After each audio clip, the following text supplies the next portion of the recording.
आगामी महापालिका निवडणुकांसाठी दोन्ही राष्ट्रवादी एकत्र येण्याच्या चर्चा काही दिवसांपासून सातत्यानं सुरू आहे। उपमुख्यमंत्री अजित पवार यांच्या राष्ट्रवादी सोबत आघाडी करायची की नाही यावरनं शरद पवारांच्या राष्ट्रवादी पक्षामध्येच दोन गट पडल्याचं पाहायला मिळतंय। यातच आता राष्ट्रवादीच्या प्रदेशाध्यक्षांनी एक नवा आदेश दिल्यानं स्थानिक नेत्यांना याचा मोठा फटका बसण्याची शक्यता वर्तवली जाते।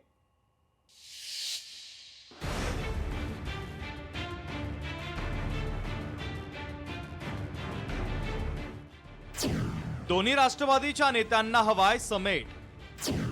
पुण्यात एकत्रित लढल्यास फायदा होण्याची शक्यता। अजित पवार गटासोबत जाण्याला शहराध्यक्षांचा ठाम नकार। दोन्ही गटांचे काही नेते समेट घडवण्याच्या विचारात।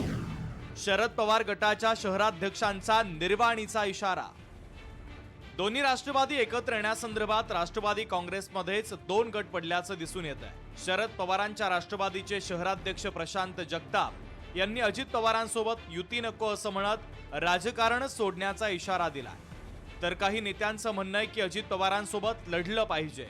दुसरीकडे या दोन मत प्रवाहांमुळे पुढील काळामध्ये पक्षांमध्ये फूट पडण्याची शक्यता आहे। पवार साहेबांचा पुण्यातल्या किंवा राज्यातल्या देशातल्या अशा कुठल्या प्रकारच्या युती आघाडीला पाठिंबा नाही। स्थानिक स्तरावरच्या काही कार्यकर्त्यांचा तो हट्ट असेल तर तो म्हणजे ती पक्षाची भूमिका नाही, पवार साहेबांची भूमिका नाही। त्याच्यामुळे माझ्या सरकारला असं वाटतं की जर असा निर्णय होणारच असेल तर आपण थांबावं, आपण राजीनामा देऊन ह्या गोष्टीसाठी जे चळवळ उभी करतात की जे उद्योग म्हणजे या संदर्भात ते जे काही जुळवाजुळव करतात त्यांना ती खुर्ची रिकामी करून द्यावी आणि आपण काही क्षणाकरता विश्रांती नक्की घ्यावी। पुण्यातील काही पदाधिकाऱ्यांनी मात्र राष्ट्रवादी काँग्रेस शरद पवार पक्षाचे पुणे शहराध्यक्ष प्रशांत जगताप यांच्या विरोधात भूमिका घेत माध्यमांमध्ये बोलण्यास सुरुवात केली आहे। या दोन भूमिकांमुळे पक्षामध्ये दोन गट पडल्याचं दिसून येत आहे। या पार्श्वभूमीवर पक्षाच्या प्रदेश अध्यक्षांनी आदेश देत निवडणुकीसंदर्भात परस्पर निर्णय न घेण्याचं सांगितलं आहे। प्रदेश स्तरावरून एक आदेश आम्हाला प्राप्त झालेला आणि तो नुसतं पुण्याला नाही, राज्यातल्या सगळ्याच जिल्हा अध्यक्षांना आणि शहराध्यक्षांना प्राप्त झालेला। त्याच्यामध्ये या सर्वस्त शहर आणि जिल्हाध्यक्षांनी महाविकास आघाडी म्हणून काँग्रेस आणि शिवसेना उद्धव बाळासाहेब ठाकरे याच पक्षांबरोबर चर्चा सुरू करायची आहे। त्या व्यतिरिक्त इतर कोणाशी चर्चा करायची नाही अशा प्रकारचा साधा कुठला उल्लेखही नाही। पण महाविकास आघाडी म्हणून आपण पुढे जावं अशा प्रकारचा स्पष्ट आदेश सन्माननीय प्रांताध्यक्ष शशिकांत शिंदे साहेबांनी दिलाय।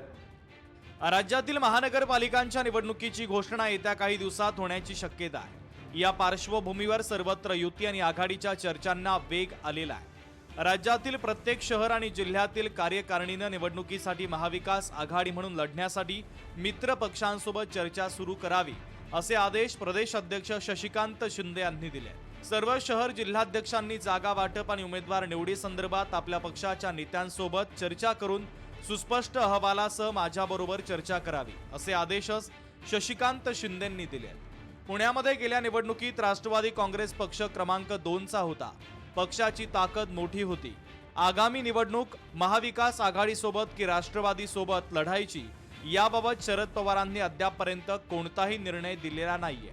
मात्र पुणे महानगरपालिकेत दोन्ही राष्ट्रवादीनं एकत्र लढल्यास फायदा होणार असल्याचं एका गटाचं म्हणणं आहे। साहेबांची त्यांची जी काही चर्चा झाली किंवा त्याच्याबाबतचा निर्णय जाहीर करून टाकला। मला ते कळलं नाही खरं निर्णय कशा अर्थाने त्यांनी जाहीर केला, पण अर्थात ते करताना त्यांनी असंही म्हटलं की माझ्यासमोरच आदरणीय पवार साहेबांनी प्रांताध्यक्षांना फोन केला आणि याबाबतची अधिकृत घोषणा तुम्ही करा असं देखील म्हटलं। पण मला वाटतं की अजून अद्यापपर्यंत गेले 2 दिवस अशी कोणती अधिकृत घोषणा झालेली नाही। पुण्यात राष्ट्रवादीच्या अजित पवार गटानं एकत्र लढण्याची इच्छा व्यक्त केली तर शरद पवारांच्या पक्षातील काही नेत्यांचं समर्थन आहे।